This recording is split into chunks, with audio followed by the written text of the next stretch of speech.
나아갔으면 좋겠는데요.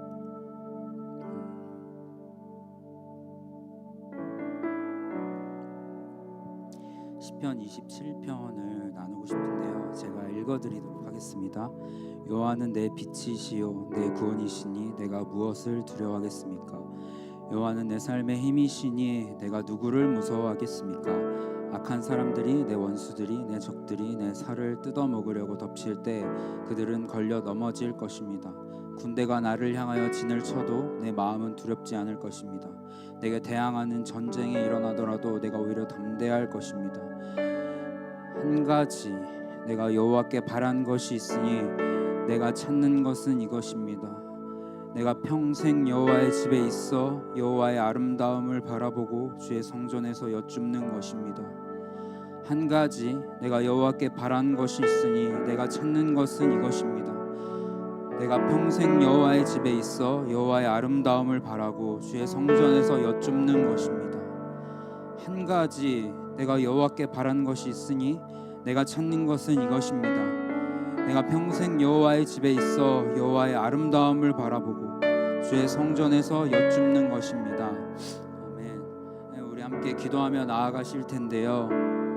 다른 것 바라지 않고 하나님의 성전 안에서 내가 하나님을 향하여 예배하는 것, 하나님께 아뢰는 것을 목표로 그런 소망을 두고 기도하셨으면 좋겠습니다. 함께 기도하시겠습니다. 하나님 감사합니다. 아버지, 나의 바람이 한 가지입니다. 나의 갈망이 한 가지입니다. 나의 갈망이 한 가지입니다. 성령 하나님, 우리 가운데 임재하여 주실 때 하나님 영광을 보게 하여 주시옵소서. 아버지, 우리가 예배드리고 하나님께 영광을 올려드리게 하여 주시옵소서. 하나님, 나의 마음을 찾아 주시기를 원합니다. 한 가지 바라는 것은 하나님, 내가 여호와께 바라는 것이 한 가지 있으니 내가 찾는 것은 이것입니다. 내가 평생에 여호와의 집에 있어 여호와의 아름다움을 바라고 주의 성전에서 여쭙는 것입니다. 하나님의 아름다움을 바라기를 원합니다. 하나님께 여쭙기 원합니다. 하나님 아버지, 우리의 마음을 거둬주시옵소서. 아버지, 우리의 마음을 거둬주시옵소서.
주의 사랑을, 주의 선하심을, 주의 은혜를 생각해보라. 하늘보다 더 높으신 아버지 사랑 크고 놀랍네.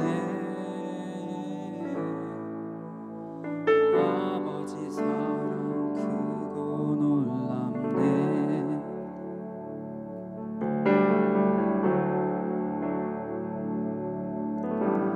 주의 사랑을, 주의 선하심을,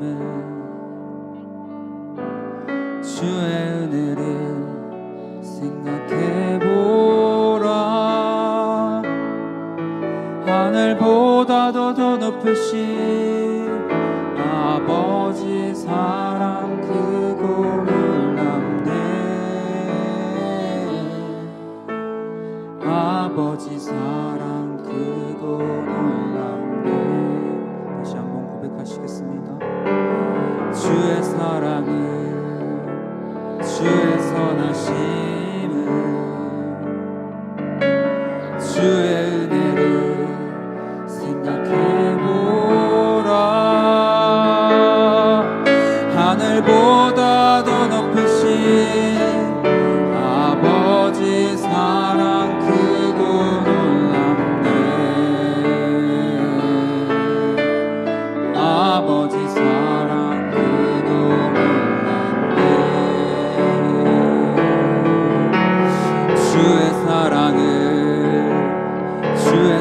선하심을 주의 은혜를 생각해보라. 하늘보다 더 높으신 아버지 사랑 크고 놀랍네. 아버지 사랑 크고 놀랍네. 내 어찌 그 사랑, 내 어찌 그 사랑 잊으리. 내 어찌 주의 긍휼 잊으리. 내 영혼의 모든 소원 만족시킨 하나. 나 길을 잃고 헤맬 때 그 사랑 날 찾아 오셨네. 내 영혼의 모든 소원 만족시킨 하나님. 주의 사랑을 주의 선하심을 주의 은혜를 생각해보라. 하늘보다 더 높으신 아버지의 사랑 크고 놀랍네. 아버지 사랑 크고 놀랍네. 주의 사랑을 주의 선하심을 주의 은혜를 생각해보라. 하늘보다 더 높으신 아버지의 사랑 크고 놀랍네. 아버지 사랑 크고 놀랍네. 아버지 사랑 크고 놀랍네. 아버지 사랑 크고 놀랍네. 아버지 사랑 크고 놀랍네. 아버지 사랑 크고 놀랍네. 아버지 사랑 크고 놀랍네.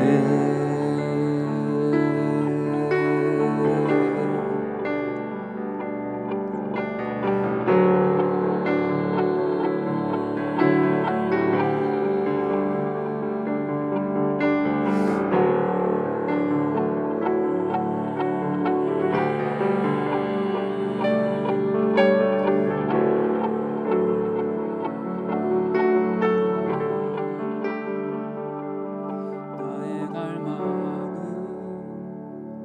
주께서 날 알듯 나도 주님을 온전히 아는 것. 나의 갈망은 주 날 사랑하듯 나도 주님을 살아가는 것. 나의 갈망은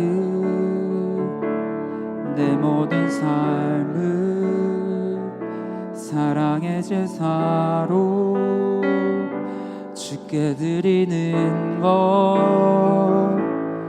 내 사랑 주의 기쁨이 되리. 주의 사랑에 빛을 비추리. 나의 갈망은 주께서 날 알듯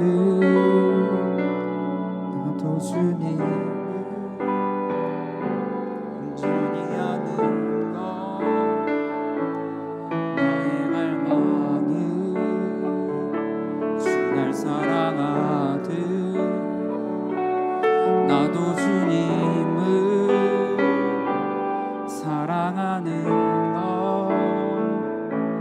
주 얼굴 보게 하소서 주 더욱 알게 하소서 주님의 눈에 비춰진 아름다운 보리 주 모든 것 주셨으니 주 영상 담기 위하여 나의 모든 것을 주님께 주 얼굴 보게 하소서 주 얼굴 보게 하소서 주 더욱 알게 하소서 주님의 눈에 비춰진 아름다운 보리 주 모든 것 주셨으니 주 영상 담기 위하여 나의 모든 것을 주님께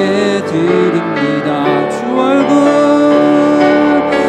얼굴 보게 하소서 주 더욱 알게 하소서 주님의 눈에 비춰진 아름다운 보리 주 더 주셨으니 주 영상 담기 위하여 나의 모든 것을 우리 다시 한번 고백합시다 주 얼굴 보게 하소서 주 얼굴 보게 하소서 주 더욱 알게 하소서 주님의 눈에 비춰진 아름다운 보리 주 모든 것 주셨으니 주 영상 담기 위하여 나의 모든 것을 주님께 드립니다 주 얼굴 보게 하소서 주 더욱 알게 하소서 주님의 눈에 비춰진 아름다운 보리 주 얼굴 보게 하소서 주 더욱 알게 하소서 주님의 눈에 비춰진 아름다운 보리 주 얼굴 보게 하소서 주 더욱 알게 하소서 주님의 눈에 비춰진 아름다운 보리 주 얼굴 보게 하소서 주 더욱 알게 하소서 주님의 눈에 비춰진 아름다운 보리 주 얼굴 보게 하소서 주 더욱 알게 하소서 주님의 눈에 비춰진 아름다운 보리 주 얼굴 보게 하소서 주 더욱 알게 하소서 주님의 눈에 비춰진 아름다운 보리 주 얼굴 보게 하소서 주 더욱 알게 하소서 주님의 눈에 비춰진 아름다운 보리 주 얼굴 보게 하소서 주 더욱 알게 하소서 주님의 눈에 비춰진 아름다운 보리 주 모든 것 주셨으니 주 영상 담기 위하여 나의 모든 것을 주님께 드립니다 주 얼굴 보게 하소서 주 더욱 알게 하소서 주님의 눈에 비춰진 아름다운 보리 주 모든 것 주셨으니 주 영상 담기 위하여 나의 모든 것을 주님께 드립니다. 하나님의 얼굴 보기 원합니다. 하나님의 눈을 마주하며 하나님 그 눈에 비추어진 내 형상을 보고 하나님께서 나를 바라보신 그 형상을 보기 원합니다.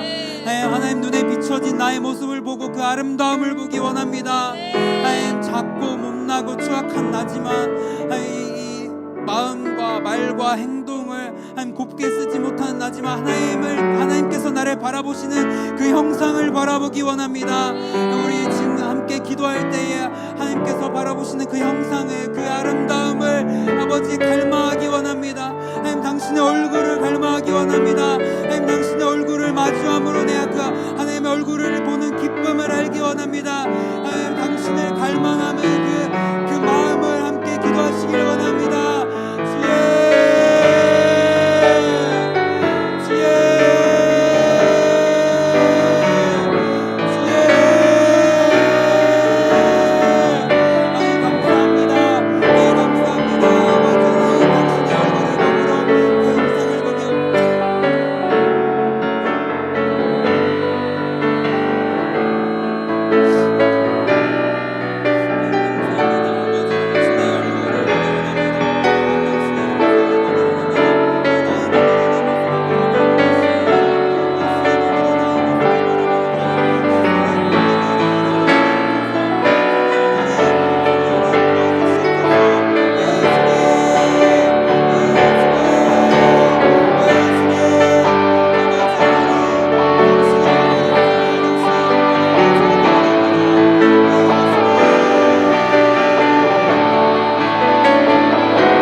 보게 하소서. 주 더욱 알게 하소서. 주님의 눈에 비춰진 아름다운 보리. 주 모든 것 주셨으니 주 영상 담기 위하여 나의 모든 것을 주님께 드립니다. 우리 함께 목소리로 고백하시겠습니다. 주 얼굴 보게 하소서. 주 더욱 알게 하소서. 주님의 눈에 비춰진 아름다운 보리. 주 모든 것 주셨으니 주 영상 담기 위하여 나의 모든 것을 주님께 드립니다.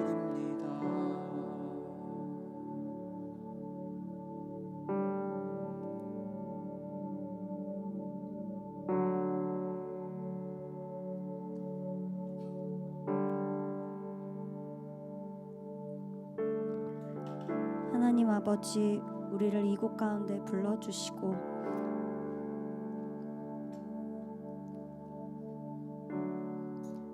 주님께 나와 예배할 수 있게 하시니 감사합니다. 특별히 이 시간 우리의 모든 생각과 뜻이 하나님께 집중되게 하시며 하나님의 마음을 기쁘시게 하는 예배가 드려지길 소망합니다. 주님, 우리 안에 주님으로부터 오지 않은 어두운 마음과 예배를 방해하는 모든 잡념들이 있다면 이 시간 예수 그리스도의 보혈로 정결케 하시고 성령께서 온전히 우리의 마음과 뜻을 다스려 주시옵소서. 말씀을 전하실 유이찬 목사님 가운데 주님, 그 말씀이 선포될 때 우리의 마음이 소생케 되어지고 주님 안에 더욱 굳건한 믿음을 붙잡는 시간 되게 하여 주시옵소서. 주님, 이 예배를 주님께 맡겨드립니다. 주님 한 분만이 영광 받아 주시옵소서. 살아계신 예수님의 이름으로 기도합니다. 할렐루야. 여러분 만나 뵙게 되어서 반갑습니다. 반갑습니다. 반갑습니까? 예, 진짜로요? 예, 제가 시선을 어디에다가 둬야 될지 모르겠어요. 하나님은 영이시기 때문에 어디나 다 계시겠지만 그래도 여러분이 예배를 갈망하고 말씀을 사모한다면 좀 더 가까이 오셨으면 좋겠습니다.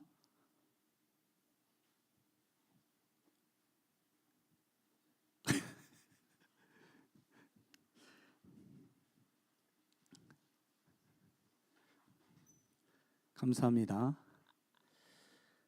하나님께서 오늘 우리에게 주신 말씀은 다니엘서 6장 1절로 9절 말씀이 되겠습니다. 다니엘서 6장 1절로 9절 말씀, 우리 다 같이 한 목소리로 합독하도록 하겠습니다. 시작. 다리오가 자기의 뜻대로 고관 120명을 세워 전국을 통치하게 하고 또 그들 위에 총리 셋을 두었으니 다니엘이 그 중에 하나니라. 이는 고관들로 총리에게 자기의 직무를 보고하게 하여 왕에게 손해가 없게 하려 함이었더라. 총리들과 고관들 위에 뛰어남으로 왕이 그들 세워 전국을 다스리게 하고자 한지라. 이에 총리들과 고관들이 국사에 대하여 다니엘을 고발할 근거를 찾고자 하였으나 아무 근거 아무 허물도 찾지 못하였으니 이는 그가 충성되어 아무 그릇됨도 없고 아무 허물도 없음이었더라. 그들이 이르되 이 다니엘은 그 하나님의 율법에서 근거를 찾지 못하면 그를 고발할 수 없으리라 하고, 이에 총리들과 고관들이 모여 왕에게 나아가서 그에게 말하되 다리오 왕이여 만수무강하옵소서. 나라의 모든 총리와 지사와 총독과 법관과 관원이 의논하여 한 금령을 정하실 것을 구하나이다. 왕이여 그것은 곧 이제부터 30일 동안에 누구든지 왕 외에 어떤 신에게나 사람에게 무엇을 구하면 사자굴에 던져 넣기로 한 것이니이다. 그런즉 왕이여 원하건대 금령을 세우시고 그 조서에 왕의 도장을 찍어 메대와 바사에 고치지 아니하는 규례를 따라 그것을 다시 고치지 못하게 하옵소서 하매, 이에 다리오 왕이 조서에 왕의 도장을 찍어 금령을 내니라. 아멘. 할렐루야. 할렐루야. 청년들 하면 패기 아니겠습니까? 열정 아니겠습니까? 저는 이제 50도가 넘었거든요. 우리 좀 힘을 냈으면 좋겠습니다. 여러분, 상어가 자기를 소개할 때 뭐라고 소개하는 줄 아세요? 상어가 자기를 소개할 때 좋습니다, 이렇게 소개를 해요. 예. 제가 여러분을 만나니까 좋습니다. 예. 여러분도 좋습니까? 예.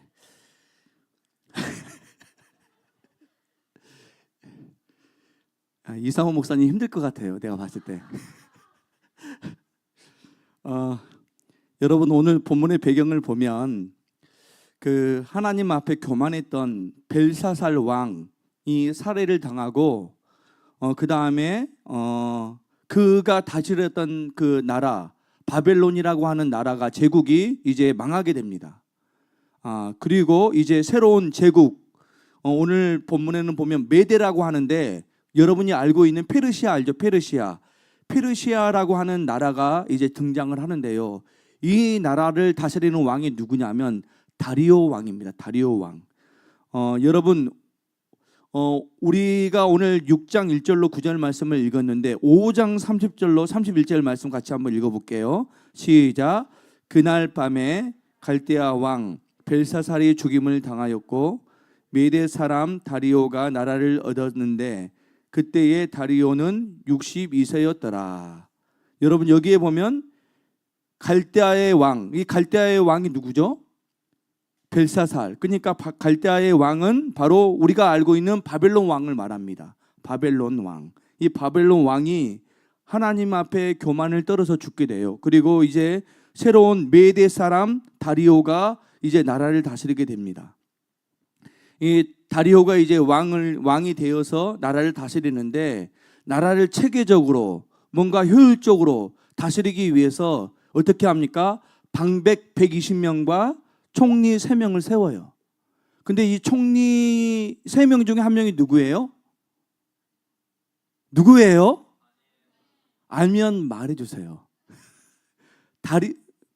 다리오가 총리 3명 중에 다니엘이라고 하는 이 사람을 총리를 세워요. 자, 그 말씀이 6장 1절로 2절 말씀에 기록되어 있거든요. 우리 같이 한번 읽어보겠습니다. 시작.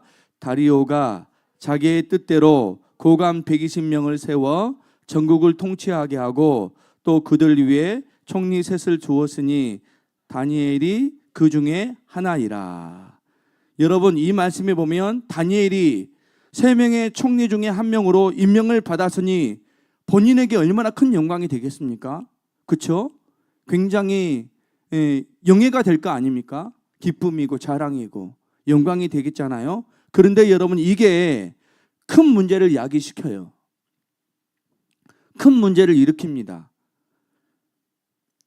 그러면 이게 무슨 문제가 되느냐? 한번 우리 3절 말씀 같이 한번 읽어볼게요. 시작. 다니엘은 마음이 민첩하여 총리들과 고관들을 위해 뛰어남으로 왕이 그를 세워 전국을 다스리게 하고자 한지라. 여러분 이 말씀에 보면 다니엘이 다른 총리들보다 고관들보다 어땠다? 뛰어났다. 그러면 여러분 뛰어나면 좋은 거 아닙니까? 뛰어나면 본인에게도 좋겠지만 나라에게도 좋은 거잖아요. 근데 이게 여러분 문제가 됩니다. 문제가 돼요. 그 다음 4절 말씀에 보면 그 문제의 이유가 무엇인지 답이 나와 있거든요. 우리 4절 말씀 같이 한번 읽어볼게요. 시작. 이에 총리들과 고관들이 국사에 대하여 다니엘을 고발할 근거를 찾고자 하였으나 아무 근거, 아무 허물도 찾지 못하였으니. 여기까지 읽겠습니다. 여러분 여기에 보면 다른 총리들과 고관들이 다니엘에게서 뭘 찾아요? 뭘 찾죠? 고발할 근거, 허물, 흠, 비리 이런 걸 찾는 거예요. 찾았는데 찾았어요? 못 찾았어요? 찾았어요? 못 찾았어요. 그러니까 그 다음에는 이들이 어떻게 하는 줄 아십니까? 다니엘이 누구를 믿어요? 누구를 믿어요? 하나님을 믿잖아요. 여호와 하나님을 믿잖아요. 그 신앙을 가지고 이제 허물을 잡는 거예요. 자, 우리 5절 말씀 같이 한번 읽어보겠습니다. 시작. 그들이 이르되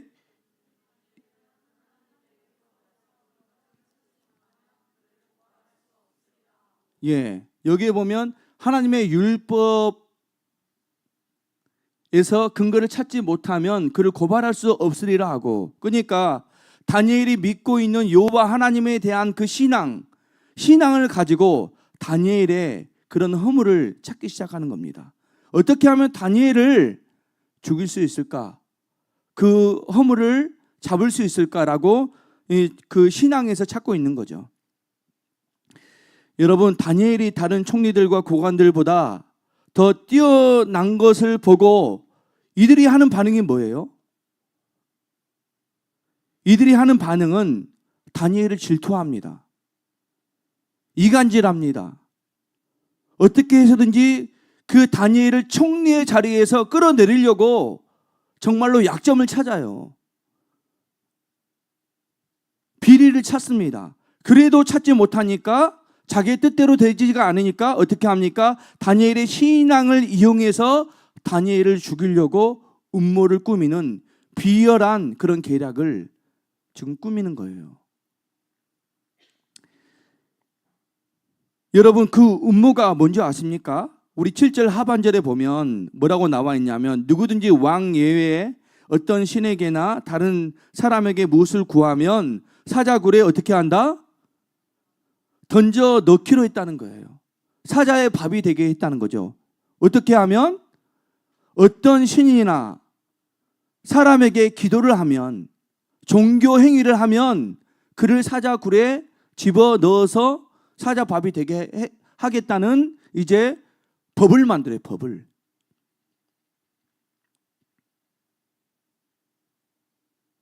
이러한 음모를 꾸밉니다.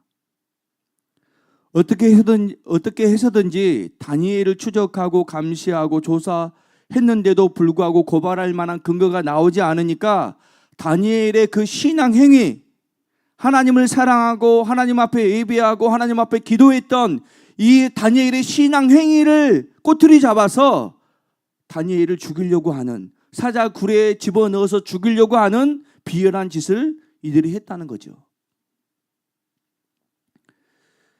여러분, 저는 이 말씀을 제가 이제 그 준비하고 묵상하면서 인간 내면을 다루고 있는 송인규 교수님의 3가지 여우 길들이기라고 하는 책이 생각이 났어요.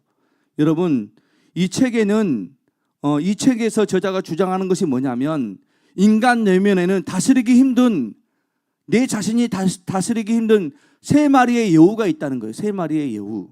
그 3마리의 여우가 뭐냐? 야망, 질투, 경쟁심이라고 하는 3마리의 여우가 있다는 겁니다. 모든 사람에게. 여러분, 송인규 교수님은 크리스찬이에요. 이분이 일반 사람들, 세상 사람들을 위하여 이 책을 쓴 게 아니고요, 크리스찬들을 위하여 쓴 거예요.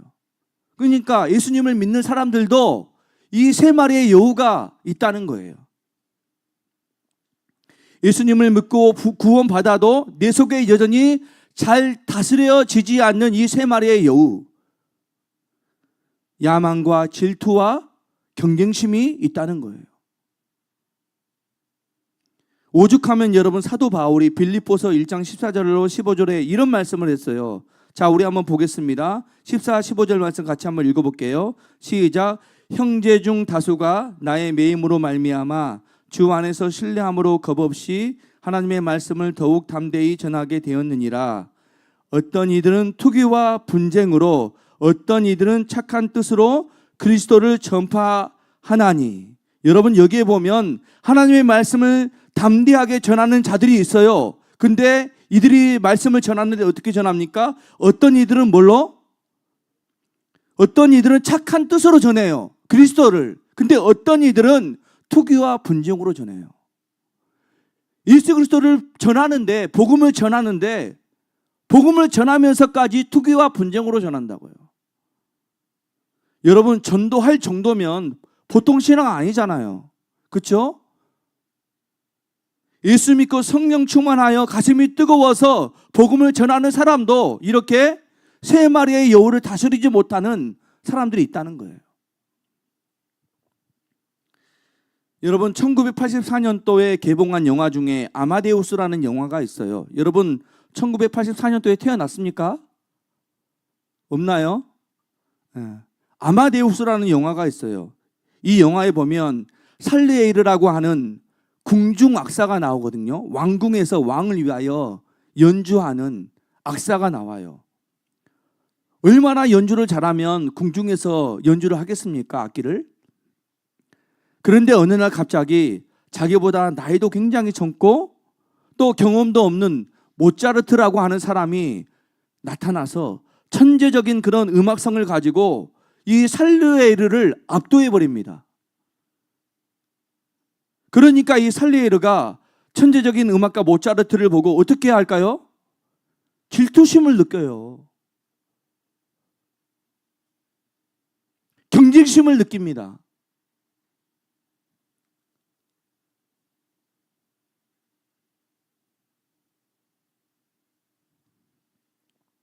여러분, 사실은 살리에르도 보통 음악가가 아니잖아요. 궁중에서 왕 앞에서 악기를 다룰 정도면 얼마나 탁월한 실력을 갖췄겠어요. 그렇죠?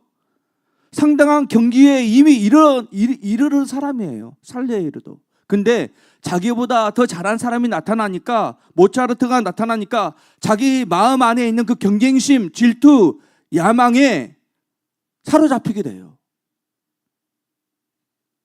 그래서 그 인생이 나락으로 떨어지게 되거든요.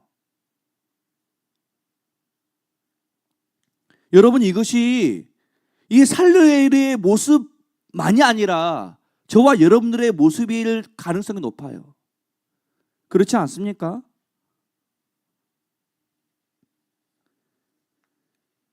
여러분, 구약의 사울왕도 마찬가지입니다. 사울왕. 이 어린 다윗이 누구를 무찌릅니까? 골리앗 장수를 무찔러요. 그 아무도 이 골리앗을 이길 사람이 없었는데 이 다윗이 정말로 하나님의 은혜로 골리앗을 쓰러뜨리잖아요. 그래서 전쟁에 승리를 합니다. 전쟁에 승리를 하니까 누가 가장 기뻐하겠어요? 백성들도 기뻐하겠지만 그 나라의 왕이, 사울 왕이 가장 기뻐하는 거예요. 가장 좋아합니다. 근데 이제 전쟁을 승리하고 이제 왕궁으로 복귀할 때 그 마을 사람들이 다 나와서 어떻게 합니까? 환영을 해요. 환영을 해요. 그러면서 이제 승리의 노래를 부릅니다. 근데 이 승리의 노래를 듣고 이 사울이 어떻게 하느냐? 마음이 흥분할 뿐만 아니라 격분을 일으킵니다. 격분을 일으켜요.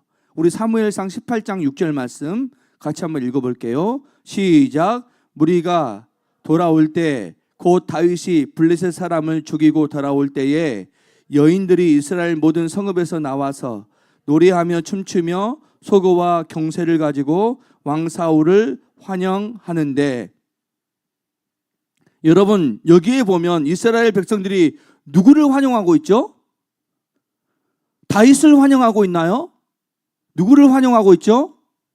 사울 왕을 환영하고 있어요. 사울 왕을. 그런 상황이에요. 그런데 여러분 7절 보니까 여인들이 뛰놀면서 노래하여 이르되 사울이 죽인 자는 천천히요 다윗은 만만히로다. 이런 노래를 길거리에 나온 여자들이 부르는 거예요. 여러분, 우리 어렸을 적에 소꿉놀이 하면서 고무줄 놀이 하면서 막 노래 부르면서 하잖아요. 사실은 그런 노래인 거예요.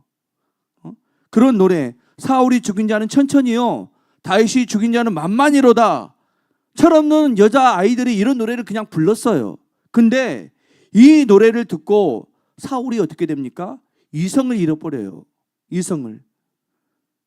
8절 말씀에 보면 사울이 그 말에 불쾌하여 심히 노하여 이르되 다윗에게는 만만을 돌리고 내게는 천천만 돌리니 그가 더 얻을 것이 나라 말고 무엇이겠느냐. 그러니까 다윗이 더 얻을 것이 나라 말고 무엇이 있겠느냐 라고 사울이 생각을 합니다.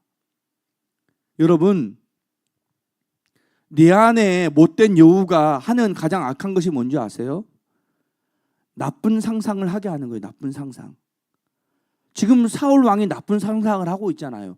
여인들이 그냥 부르는 소꿉놀이 하면서 부르는 노래를 가지고 이제 다윗이 이 나라의 왕이 되겠구나. 나를 왕에서 폐위시키고 다윗이 왕이 되겠구나 하는 못된 상상을 하는 거예요. 왜? 왜 그러는 거예요? 질투심 때문에, 경쟁심 때문에, 야망 때문에 그러는 거죠.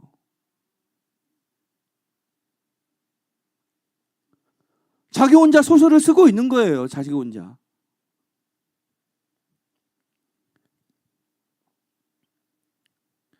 이 사울 왕이 내 안에 있는 그 야망과 질투심과 또 뭐죠? 경쟁심 때문에 그 경쟁심이라고 하는 여우에게 자기의 마음을 빼앗겨버려요. 그래서 못된 상상을 하게 됩니다. 그 이후부터 이 사울이 다윗을 어떻게 대하는지 아십니까? 여러분, 그날 이후로 9절 말씀에 보면 그날 후로 사울이 다윗을 주목하였더라 이렇게 말씀하고요. 주목하였대요. 이 말씀을 현대어 성경으로 보니까 어떻게 나와 있냐면 그날부터 사울이 계속 다윗을 질투의 눈으로 바라보았다라고 나와 있어요. 그날부터. 여러분, 저는 성경 전체 구절에서 이 구절이 어쩌면 가장 무서운 구절이라고 생각해요. 누군가를 질투하는 거, 누군가를 나의 경쟁으로 삼는 거, 굉장히 무서운 거예요. 여러분, 우리가 늘 하나님께 기도할 때 하나님 능력 주세요. 이번 시험에 합격하게 해주세요. 이 직장 꼭 붙게 해주세요. 이런 기도도 물론 해야 되겠지만 우리가 그에 못지않게 해야 될 기도가 뭐냐면 하나님, 내 마음을 잘 다스릴 수 있도록 해주세요. 내 안에 3마리의 여우, 이 여우를 잘 다스릴 수 있는 성품을 나에게 허락해 주세요. 이 기도가 꼭 필요합니다. 여러분, 물이 위에서 아래로 흐르잖아요. 그렇죠? 물이 위에서 아래로 자연스럽게 흘러요. 우리의 마음도 여러분 흘러가요. 흘러가. 물이 흐르는 것처럼. 근데 흘러가는 대로 두면 우리의 마음이 어떻게 되는지 아세요? 우리의 본성은 다 여러분 악해요. 으르렁거리는 사자와 같은 여우와 같은 그 본성이 우리 안에 다 있거든요. 야망이 있고 시기심이 있고 질투심이 있고 경쟁심이 있고 다 그래요. 그것을 흘러가는 대로 가만히 두면 우리는 다 악하게 되어 있어요.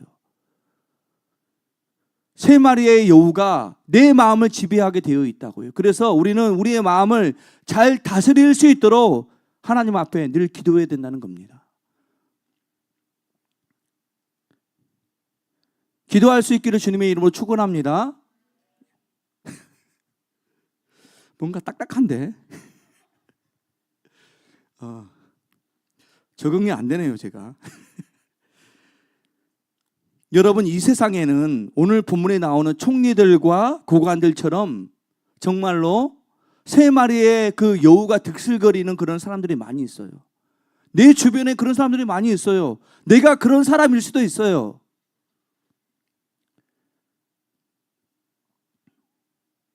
때로는 그 사람들과 내가 직장 생활도 해야 되고 학업도 해야 되고 어쩌면 평생토록 같이 살아야 될 수도 있어요.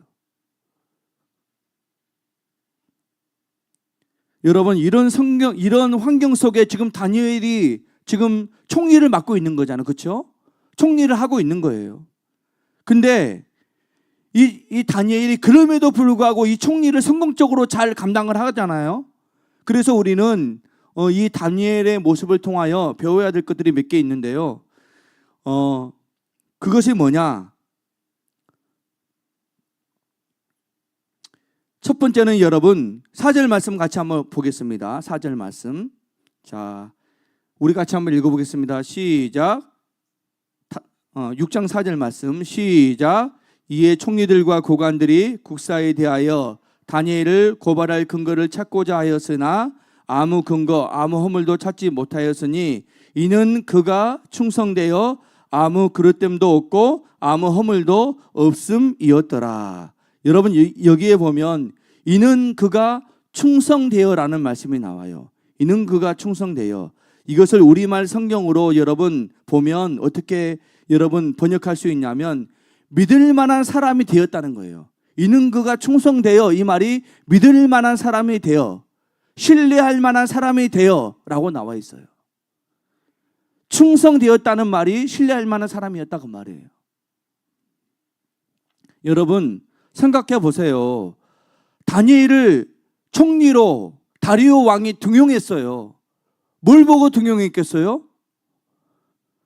충성하니까, 믿을만 하니까 등용하는 거예요.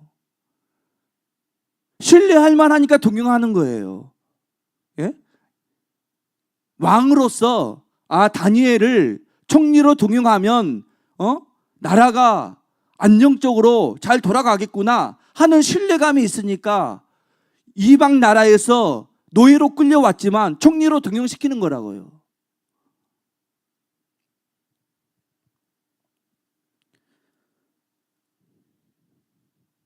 여러분, 저는 이 부분에 대하여 요즘에 좀 회개 기도를 많이 해요.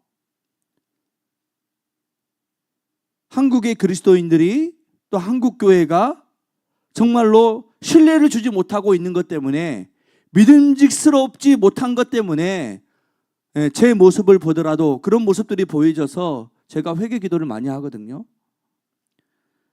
여러분, 한국 교회 안에 몇 안 되는 멘토 중에 고신대 석좌 교수인 손봉호 교수님이라고 계세요. 이분이 몇 년 전에 논문을 발표했는데 논문의 제목이 뭐냐? 한국 교회의 위기와 미래라는 제목이에요. 한국 교회의 위기와 미래.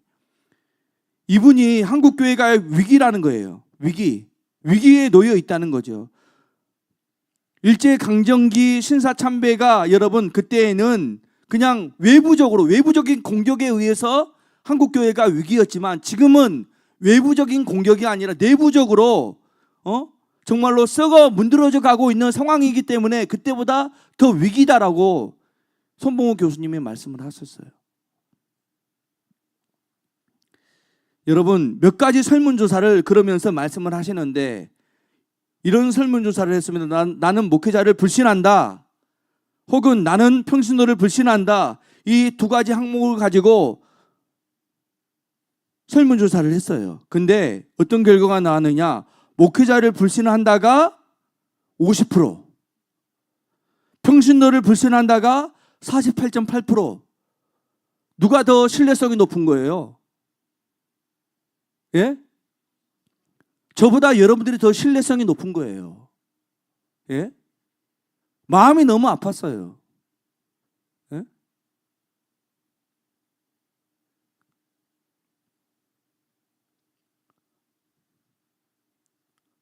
평신도보다 목회자가 신뢰받지 못한 그런 상황 속에 한국 교회가 놓여 있는 거예요, 지금.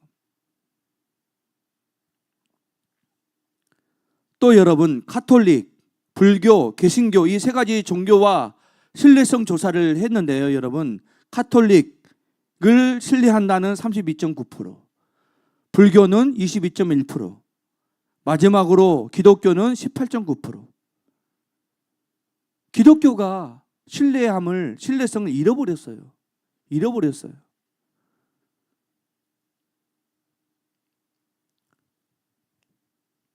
여러분,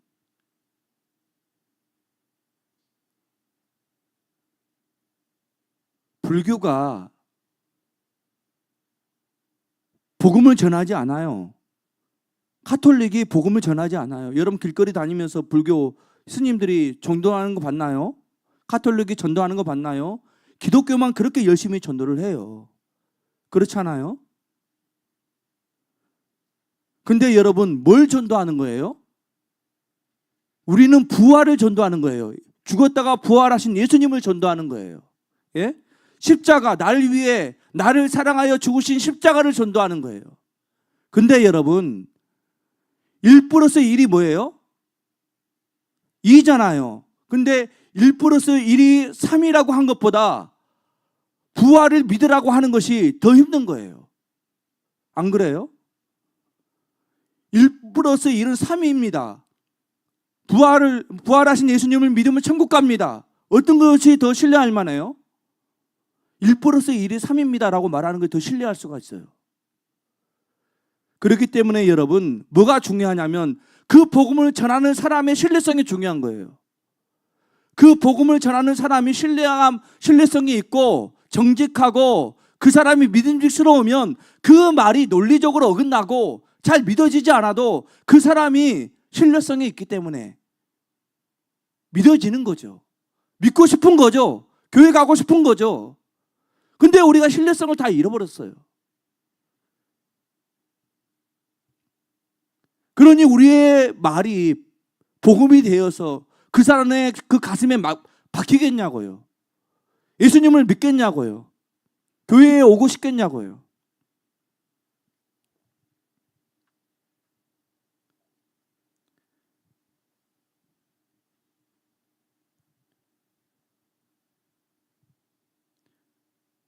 여러분, 그래서 우리가 다니엘처럼 신뢰성을 회복해야 합니다.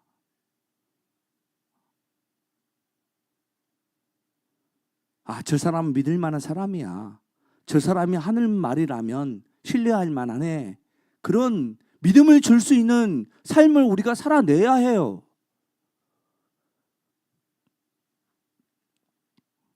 여러분이 이제 취업을 준비하고 있고요. 그러는데 면접을 보러 갔어요. 면접을 보러 갔는데 면접관이 당신 종교 있습니까? 네, 있습니다. 저는 기독교요 포동교회 다니고 있습니다. 그러면 당신 믿을만 하네요. 예수님 믿는 사람이면 신뢰할 만합니다. 그런 사회가 여러분 건강한 사회가 되지 않겠습니까? 그런 사회가 될 때 부흥이 일어나지 않겠어요? 근데 당신 종교 있습니까? 네. 기독교라고 말을 못해요.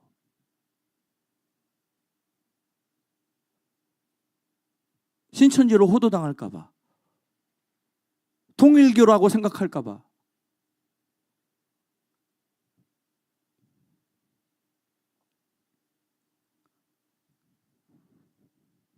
우리가 이런 사회 속에서 살고 있습니다, 여러분.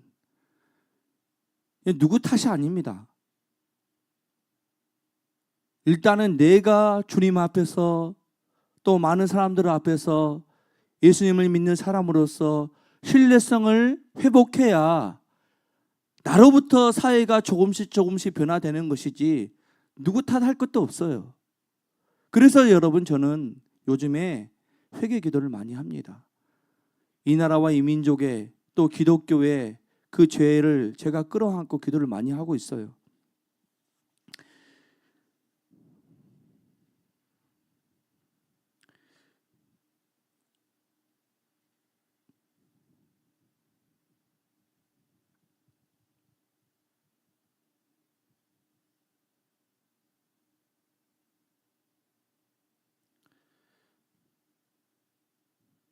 사실 여러분, 저의 주변을 봐도 정말로 정직하고 믿음직스럽고 신뢰할 만한 그런 목사님들이나 성도님들이 굉장히 많습니다. 정말 많아요. 여러분 주변에도 있을 거예요. 시골 교회에서, 섬 교회에서 정말 성도들, 어르신들, 80 넘어가는 분들, 정말로 주님의 마음으로 목회하시는 그런 목사님들 보기만 봐도 여러분 절로 머리가 숙여져요. 그런 분들이 아직도 우리 주변에 많이 있습니다. 다만 대형교회 몇몇 목사님들이 무리를 일으켜서 그 이미지를 흐리는 바람에 우리 기독교가 신뢰성을 잃어버리고 세상에 지탄을 받는 그런 상황에 우리가 놓여 있는데요. 여러분, 그렇다고 여러분들까지 기독교는 왜 이래? 예수 믿는 사람들은 왜 이래? 그것은 내 얼굴에 내가 침뱉는 거니까 그런 마음 갖지 마시고, 아직도 신뢰할 만한, 믿을 만한 사람들이 많이 있다. 그리고 나도 그런 사람이 되어야 한다는 그런 마음을 가지시고 주님 앞에 그런 사람이 될 수 있도록 기도하는 저와 여러분들이 될 수 있기를 주님의 이름으로 간절히 축원합니다. 여러분, 다니엘이 첫 번째는 신뢰를 받는 사람이었다는 거예요. 신뢰를 받는 사람. 신뢰를 받는 사람. 그러면 여러분, 어떻게 해서 다니엘이 신뢰를 받을 수 있는 사람이 되었느냐라는 거예요. 어떻게 해서? 여러분, 다니엘이 신뢰를 받을 수 있었던 이유는 두 가지 때문이에요. 두 가지 균형을 가지고 있었기 때문입니다. 그 첫 번째 균형이 뭐냐면 탁월한 실력을 갖추었다는 거예요. 탁월한 실력.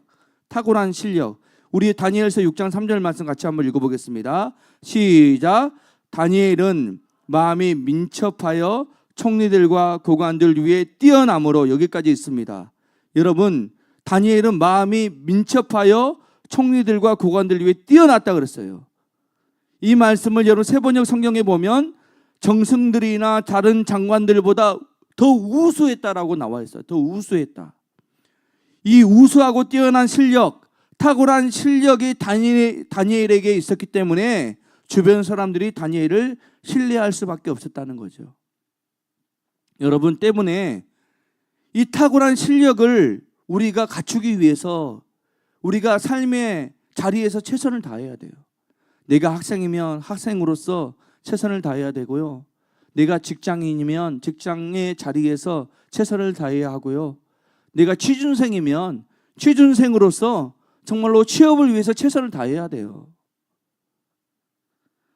교회에 헌신한다고 교회에서 내가 임원 맡았다고 공부도 대충 하고 또 회사에 가갖고 맨날 일 땡땡이 치고 취업 준비도 제대로 하지 않고 그러면 하나님이 책임져 주지 않습니다. 이런 사람은 어디를 내놔도 신뢰받을 수가 없어요. 가장 가까운 가족에게도 친구들에게도 신뢰받기 힘들어요. 그렇기 때문에 여러분, 예수 믿는 크리스천들은, 저와 여러분들은 세상에 믿지 않는 사람들보다 2배, 3배 더 열심히 생활해야 되는 거예요. 최선을 다해야 되는 겁니다. 그래야 사회에서도 교회에서도 탁월한 실력을 갖추는 사람이 되고 그래서 인정받게 되는 거죠.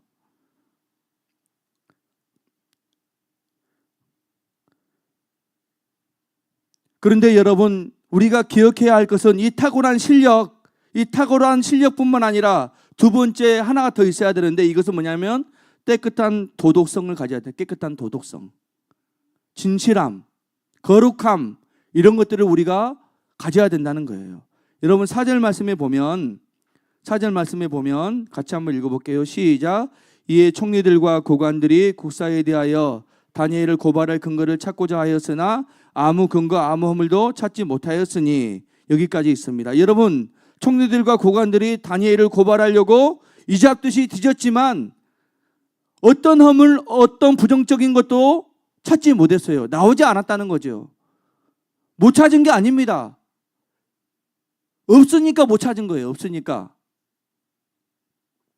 여러분, 우리 속담에 예수 믿는 사람들은 하지 말아야 될 속담이 있어요. 그게 뭔지 아세요? 털어서 먼지 안 나는 사람 없다더라. 여러분, 털어서 먼지 안 나는 사람 없다더라. 예수 믿는 사람들이 하지 말아야 될 속담이에요. 여러분, 털어서 먼지 안 나는 사람 있어야 합니다. 예수 믿는 사람들이 그런 사람이 되어야 합니다. 여러분, 다니엘 보세요. 털어서 먼지 안 나오잖아요. 털어서 먼지 안 나오는 사람 없다더라. 이것은 여러분 자기 합리화예요. 비겁한 거예요. 저 사람도 먼지 나오니까 나도 먼지 나오지. 자기를 합리화시키는 거예요.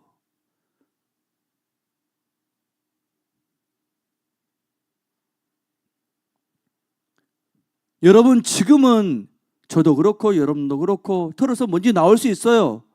근데 우리가 예수님을 제대로 믿게 되면, 그래서 우리의 성품이 하나님의 인격을, 성품을 담게 되면 털어서 먼지 안 나올 수 있습니다. 그런 성품을 지닐 수 있는 저와 여러분들 될 수 있기를 주님의 이름으로 축원합니다. 그래서 여러분, 다니엘은 이 탁월한 실력과 또 두 번째는 탁월한 도덕성, 이 두 가지를 겸비했다는 거죠. 이 두 가지를 겸비했기 때문에 다니엘이 믿을 만한 사람이 되었다는 거예요.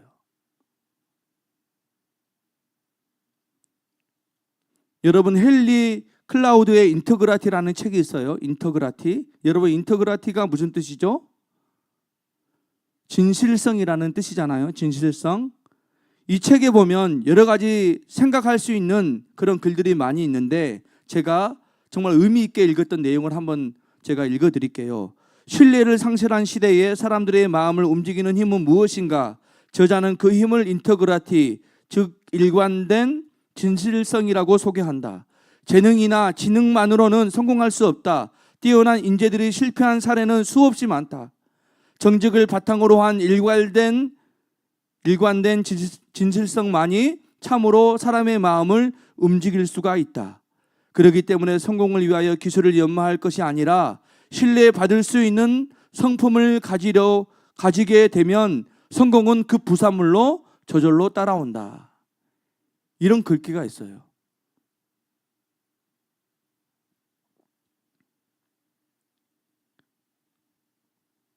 어느 목사님께서 딸이 수능 시험을 끝냈어요.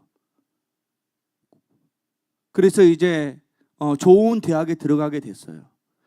그 딸을 어느 날 불러놓고 그 딸에게 이 아빠 목사님이 얘기를 하는 거예요. 딸아, 네가 좋은 대학 가기 위해서 지금까지 정말로 밤잠 참아가면서 열심히 공부한 거 정말로 애썼고 정말로 대견하고 자랑스럽고 내 딸이어서 너무 감사하다.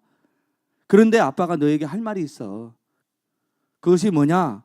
네가 좋은 대학 가기 위해서 원하고 갈망하고 그렇게 밤잠 설쳐가면서 열심히 네가 노력한 것만큼 네가 주님 앞에서 정직하고 진실된 사람이 되기 위하여 그것도 그렇게 노력했으면 좋겠어. 그런 칼집을 네가 지녔으면 좋겠어.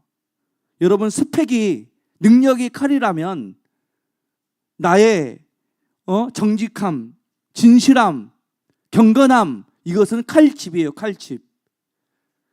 칼이 어디에 있어야 돼요? 칼집에 있어야죠. 장수들이 여러분 전쟁터 나갈 때 칼집 없이 칼만 차고 나가는 거 봤습니까? 옆구리에 차고 다니면 자기를 찔러요. 자기에게 상처를 입힙니다. 반드시 칼집에 칼을 꽂고 다닙니다. 우리가 스펙이라고 하는, 능력이라고 하는, 학업이라고 하는 칼만 구하면 그 칼이 칼집이 없을 때 나를 찌를 수 있습니다. 그래서 성품이 중요해요. 정직함이 중요합니다. 진실함이 중요해요. 윤석열이 왜 탄핵됐어요? 검찰총장 되고 대통령 되고 나름대로 능력은 인정할 수 있어요. 근데 진실성, 인간성, 정직함 이런 것들이 부재되니까 오래 견디지 못하고 하나님이 치신 거 아니에요?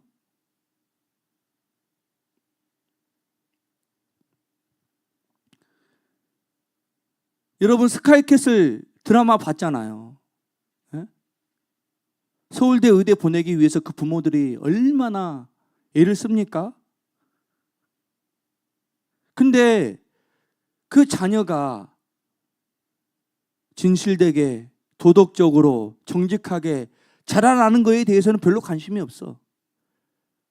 그냥 오로지 서울대 의대 공부 최고 그것만 강조하고 그것만을 위해서 부모가 뒷바라지해요. 근데 그 칼이 나중에는 자기를 찌르고 가정을 다 파탄시켜 버리잖아요.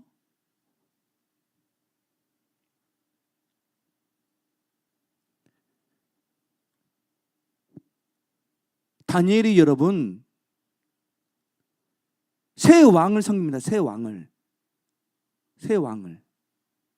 왕이 바뀌어요. 3번을 바뀌어요. 근데 총리로 3번을 해요. 우리나라는 여러분 어찌 됩니까? 정권이 바뀌면 총리가 다 바뀌잖아요. 그렇죠? 근데 다니엘은 정권이 바뀌어도 왕이 바뀌어도 총리를 계속합니다. 3번을. 그만큼 이 다니엘이 실력도 있었지만 정직하고 또 진실하고 또 하나님 앞에서 경건한 삶을 살았기 때문에 그가 정권이 바뀌어도 계속 쓰임을 받는 거예요.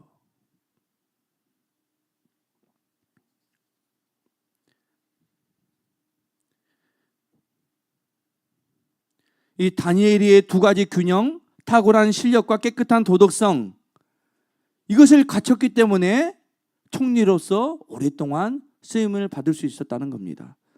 여러분, 다윗도 마찬가지입니다. 다윗이 원래는 뭐 하는 사람이었어요? 목동이었잖아요. 양치는 목동이었잖아요. 양이나 치던 목동이 어느 날 왕이 됐어요. 왜 왕이 된 줄 아세요, 여러분? 이 다니엘에게도 탁월한 실력과 또 깨끗한 도덕성이 있었기 때문입니다. 여러분, 시편 78편 70절로 71절 말씀 같이 한번 읽어보겠습니다. 아니, 72절 말씀 읽어보겠습니다. 72절 말씀 시작. 이에 그가 그들을 자기 마음의 완전함으로 기르고 그의 손의 능숙함으로 그들을 지도하였더라. 여러분, 여기에 보면 이에 그가는 다윗을 말합니다. 그들을 자기의 마음의 완전함. 마음의 완전함은 뭘까요? 마음의 완전함. 마음의 완전함은 여러분 인격, 성품, 도덕성, 거룩함 이런 거예요. 그러면 여기에 또 뭐가 나와? 손의 능숙함. 손의 능숙함은 뭘 말합니까? 실력, 스펙을 말하는 스펙을. 우수한 실력, 탁월한 실력, 이 두 가지를 다니엘이 가지고 있었어요.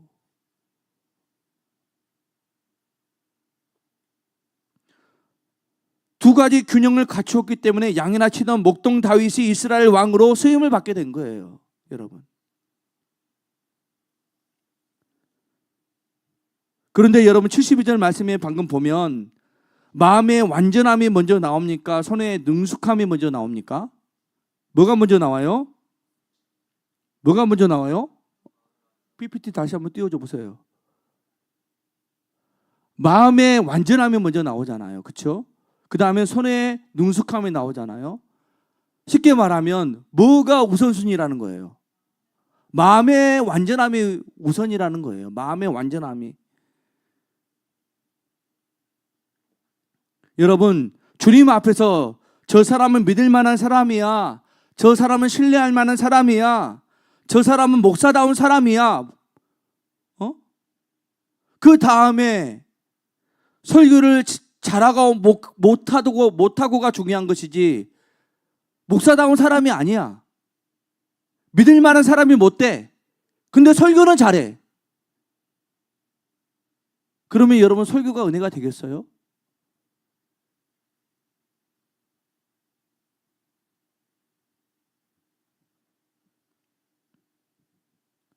그래서 여러분 우선순위가 중요해요. 마음의 완전함, 그 다음에 손의 능숙함. 이 두 가지를 우리가 겸비해야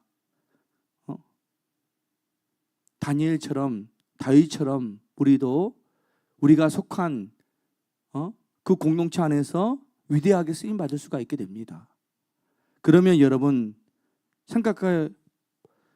한번 생각해 볼 것이, 내가 내 노력으로, 내 실력으로, 내 끈기로 다니엘처럼 다윗처럼 이러한 사람이 될 수가 있을까요?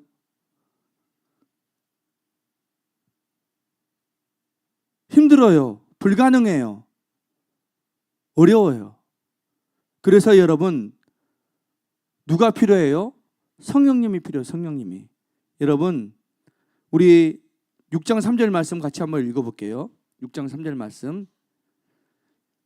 자, 6장 3절 말씀 같이 한번 읽어볼게요. 시작. 다니엘은 마음이 민첩하여 총리들과 고관들 위에 뛰어남으로, 여기까지 있습니다. 여러분 여기에 보면 다니엘이 민첩했다 그랬어요.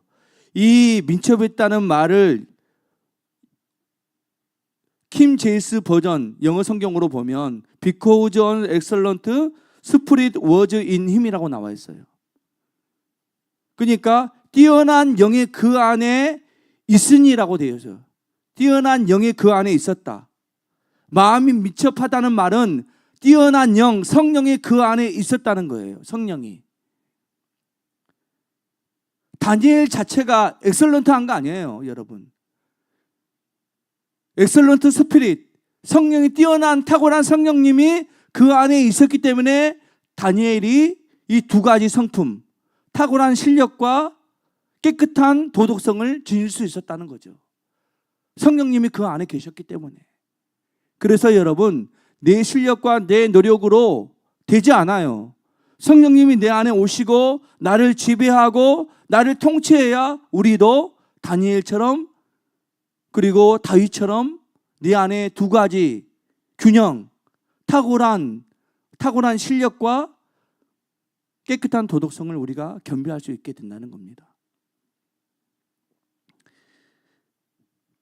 그래서 여러분, 이 시간에 우리 같이 기도했으면 좋겠어요. 하나님, 나는 연약합니다. 나는 아무것도 할 수 없습니다. 그러므로 성령님이 필요합니다. 성령님 내 안에 오셔서 나의 연약함을 도와주시고 나도 탁월한 실력과 깨끗한 성품을 지녀서 하나님 앞에 쓰임받을 수 있는 하나님의 청년이 될 수 있도록 해달라고 우리 같이 찬양하고 기도했으면 좋겠습니다. 우리 같이 주는 완전합니다. 같이 찬양하겠습니다.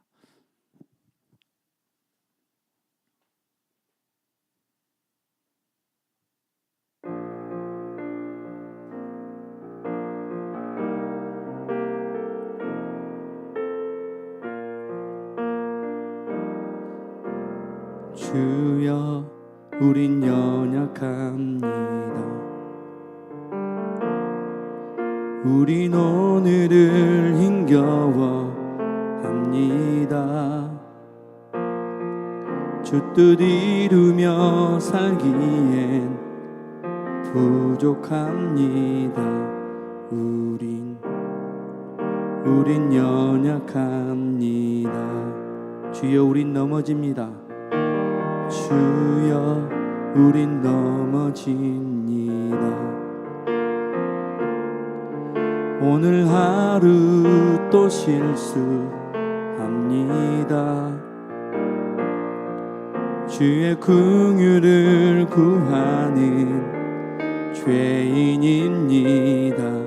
우린 주만 다시 한번 찬양합니다. 주여, 우린 연약합니다. 주여, 우린 연약합니다.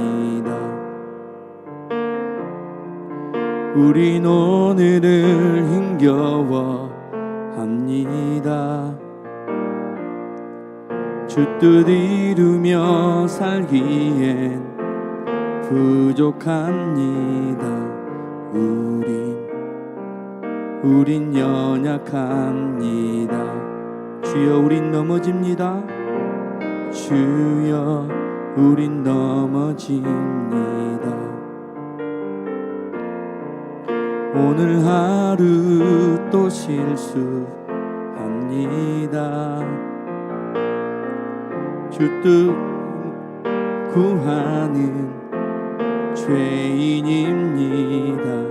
우린 주만 바라봅니다. 한없는 주님의 은혜, 한없는 주님의 은혜, 온 세상 위에 넘칩니다. 가릴 수 없는 주 영광,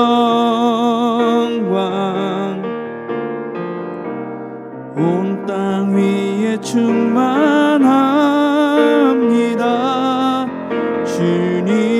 주님만이 길이오니 우린 그 길 따라갑니다. 그날에 우릴 이루실 주는 완전합니다. 가릴 수 없는 주님의 은혜,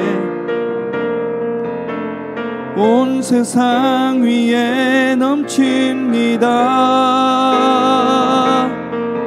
가릴 수 없는 주 영광, 온 땅 위에 충만합니다.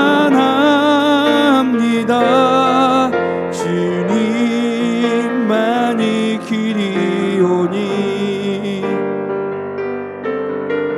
우린 그 길 따라갑니다.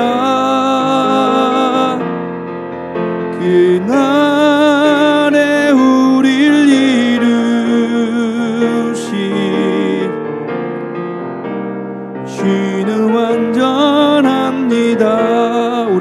기도하기 원합니다. 주님, 그렇습니다. 우리는 연약합니다. 우리는 넘어집니다. 주님의 성령이 필요합니다. 성령 하나님, 우리를 붙들어 주시옵소서.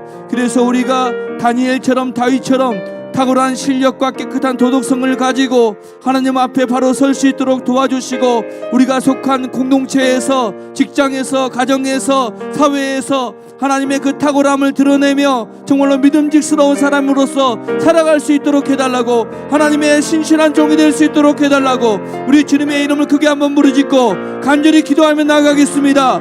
주여,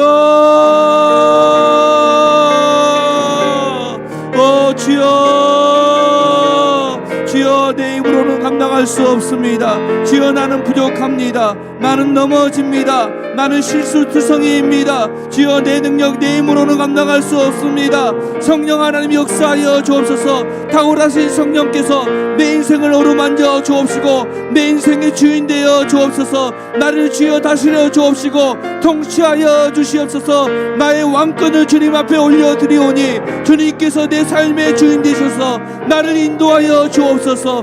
내 인생에 주님께서 개입하여 주심으로 말미암아 내 아버지 하나님 정말 삶이 탁월해지게 하여 주옵소서. 아버지, 내 삶이 깨끗해지게 하여 주옵소서. 정결케 되게 하여 주옵소서. 정직하게 하여 주옵소서. 세상에 어떤 사람이 봐도 주여, 저 사람 믿을 만한 사람이야, 신뢰할 만한 사람이야 라고 주여, 우리가 정말로 아버지 하나님 드릴 수 있는 그런 삶을 살아갈 수 있도록 은혜 베풀어 주시옵소서. 오 주여, 우리 청년들을 주님께서 붙드셔서 아버지 하나님, 우리 청년들이 세상 속에서 신뢰를 주고 주여 정말로 아버지 하나님 전직을 담보로 하나님의 영광을 드러낼 수 있도록 주님 축복하여 주시고 은혜 베풀어 주시옵시기를 간절히 빌고 원합니다. 주여, 우리의 연약함을 보지 않게 하옵소서. 우리의 나약함을 보지 않게 하옵소서. 내 안에 탁월하신 성령님을 붙들고 그분과 함께 동행함으로 승리할 수 있도록 주님 축복하여 주시고 은혜 베풀어 주옵소서. 오 주여, 감사하고 주여 감사합니다. 하나님, 감사하고 감사합니다. 우리 사랑하는 청년들, 학업과 진로, 또 취업과 결혼, 생애 중요한 선택의 기로에 있는 우리 청년들을 주님께서 위로하여 주시옵소서. 하나님 아버지, 앞이 보이지 않고 캄캄한 길을 가고 있는 그런 삶에 놓여 있다 할지라도 주님이 빛이 되셔서 그 발걸음을 인도하여 주시고 성령께서 그 마음에 소망을 주시고 새 힘을 공급하셔서 하나님으로 인하여서 어떠한 경우에도 좌로나 우로나 치우치지 않고 주님께서 기뻐하시는 그 거룩한 길을 걸어 나아갈 수 있도록 은혜 베풀어 주시기를 간절히 빌고 원합니다.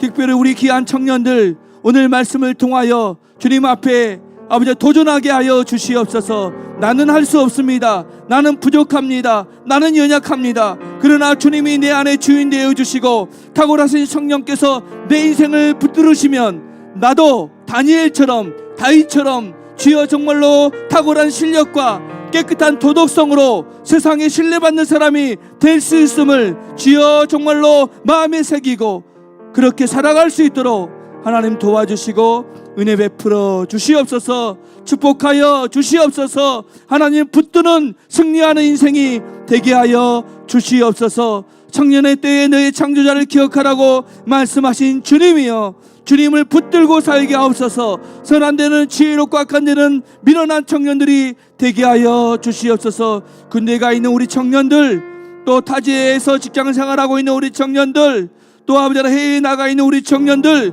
어디에서 무엇을 하든지 눈동자같이 지켜보호해 주시고 주님과 날마다 동행하는 삶을 살게 하여 주시옵소서. 어디에서 무엇을 하든지 하늘의 별처럼 빛나는 인생이 될 수 있도록 축복하여 주시옵소서. 게더링 가운데 있는 우리 이상원 목사님 신원을 주님께서 지켜 주옵시고 돌아오는 그 순간까지 안전하게 성령 충만함으로 주님께서 함께하여 주시옵소서. 우리 특별히 리더들과 또 회장 임원진들에게 함께하여 주셔서 저들이 우리 청년부를 잘 이끌어갈 수 있도록 도와주옵시고 주님의 마음으로 섬기며 사랑할 수 있는 리더들 될 수 있도록 축복하여 주시옵소서. 이제는 우리 구주 예수 그리스도의 은혜와 하나님 아버지의 크고 놀라우신 사랑과 성령님의 감화 감동 교통하심의 은혜가 탁월하신 성령으로 말미암아 탁월한 실력과 깨끗한 도덕성을 겸비하여 세상 한복판에서 신뢰받는 하나님의 사람으로 살아가기로 도전하고 결정하는 우리 청년들 머리머리 위에 삶의 자리 위에 지금부터 영원토록 함께하옵시기를 간절히 축원하옵나이다. 아멘.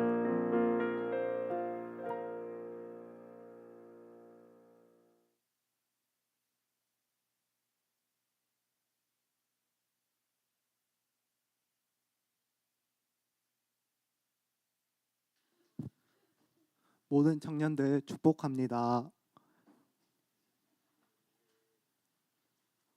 광고 틀어주세요. 이상욱 목사님과 유재명 사모님 싱가포르 개도연 중에 있습니다. 안전하고 건강하게 잘 돌아올 수 있도록 기도해 주세요. 고세정 청년이 후유증 없이 잘 회복될 수 있도록 기도해 주세요. 이상입니다. 진모임 진행해 주세요.